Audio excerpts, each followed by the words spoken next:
This is a course that gives you a behind-the-scenes look at what goes on in the boardroom. It's also a course about how to do it right, whether you are a director or an executive.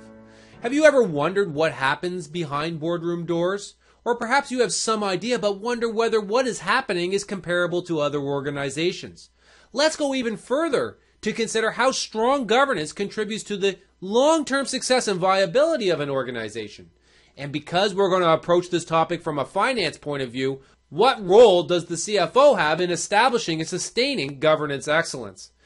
These are all important issues. Yes, governance is about stewardship and fiduciary responsibility, which boils down to ensuring that management is acting accordingly and abiding by all the appropriate rules. But long-term success or failure has more to do with leadership, succession, and adapting to major shifts in the market. Of the largest 100 companies a century ago, a mere 18 remain today. So, succeeding at checking all the regulatory boxes without preserving a lasting legacy is a complete failure of the governance systems. My name is Blair Cook, and I am a professional corporate director. I've served on the board of directors of multiple public companies, as well as my fair share of nonprofit organizations. And during my career, I've also served in a variety of senior financial roles where responding to a board of directors was an important part of my responsibility. In this course, I'm going to explore this topic from both sides of the boardroom doors, from the board's perspectives and from management's, which regardless of your role is hopefully going to provide you with some insight and ideas. Let's begin by recognizing that there is no universally accepted model of governance. In fact, if you go around the world, different countries have different approaches. For example, in Germany, each company has two boards. The supervisory board is composed of independent directors and representatives of labor. The second board is called the management board and is composed entirely of insiders. The size of the board is mandated by law to include 20 directors. And in Germany, the banks play a significant role in the governance systems. In Japan, both the banks and government play a significant role in governance. The company's board of directors is large, with as many as 50 directors, many of whom are insiders. And when you have a high degree of insiders on the board, there is a risk of detachment from the outside ownership group. But in Japan, there's a greater amount of interrelationships between the companies, the banks, and government, which has resulted in this style of governance. In North America and the UK, we tend to have a single board who represents the owners of the company. Other financial stakeholders, such as employees and lending banks, are considered by the board but are not their primary focus. Banks and government do not have a direct role in governance, and board sizes tend to be smaller, averaging just over a dozen directors.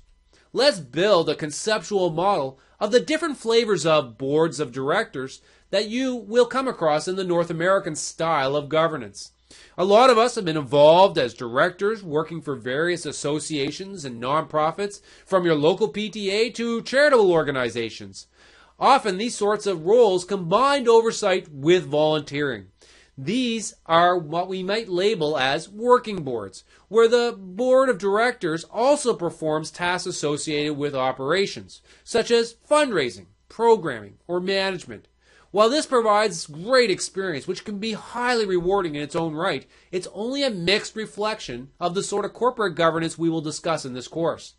Another type of board that some of us have been involved with is what might be labeled as an advisory board.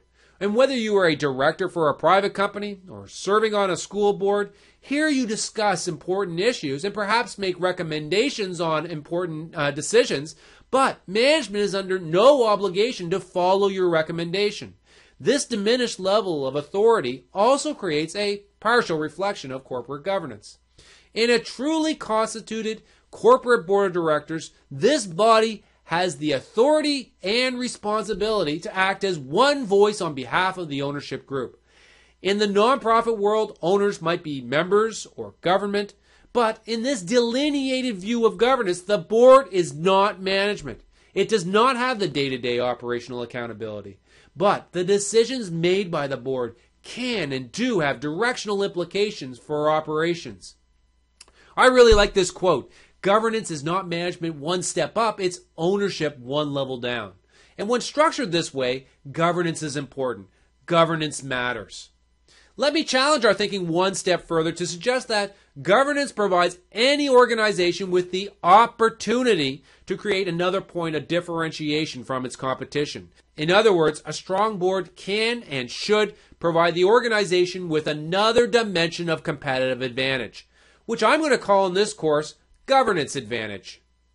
This might be a far cry from how some of you are thinking of your own boards today.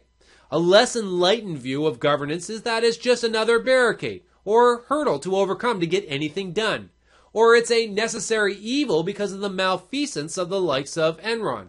This is an extremely narrow view of what governance should represent. Sadly, even properly constituted boards vary in their levels of effectiveness. So even following each and every regulatory rule and requirement does not guarantee an effective board. At the one end of the spectrum, you might find boards that are inactive and passive and rubber stampers of management decisions. This isn't adding value, and in this context, the board serves in a capacity much like a monarchy in modern times, largely ceremonial. At the other end of the spectrum, you have boards that are composed of wise advisors who are energized and engaged in their mandate and provide strategic advice to management that helps them to compete more effectively. This course is about taking your board on a journey from points left on the spectrum to points closer to the right.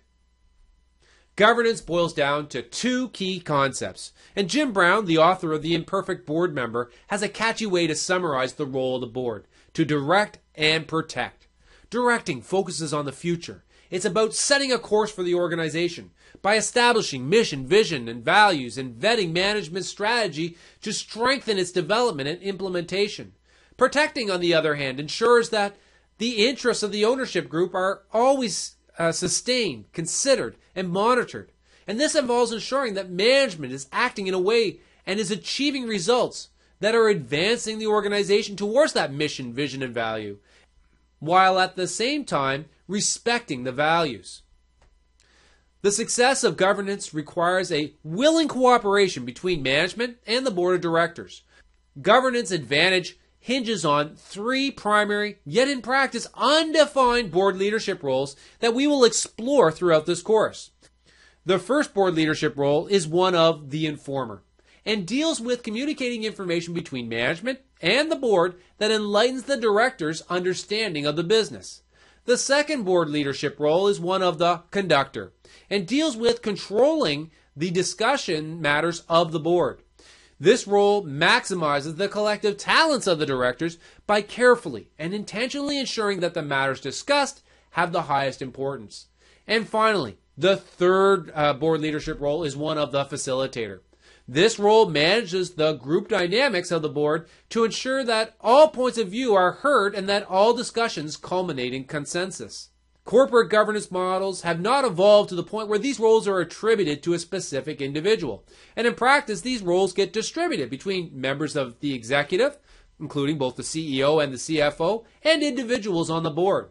And we'll explore these board leadership roles and their importance so that you can return to your own board and consider whether these roles are present and effective. As the CFO, you are most likely the primary manager of information, which naturally lends your skill set to the role of informer. The conductor role is often played jointly between the CEO and the lead director. And the facilitator role needs to be played by a lead director, but the key is that they are masters at facilitating group and meeting dynamics. Developing your professional skills in each of these roles will serve you well in any boardroom context, whether you're a CFO or a director of your local church. For those of you aspiring to become a professional corporate director, it will give you a glimpse into the inner workings of the boardroom. With those objectives and the outline presented on your screen in mind, I hope you'll join me as we dig much deeper into each of these topics. Click on the first lesson to begin.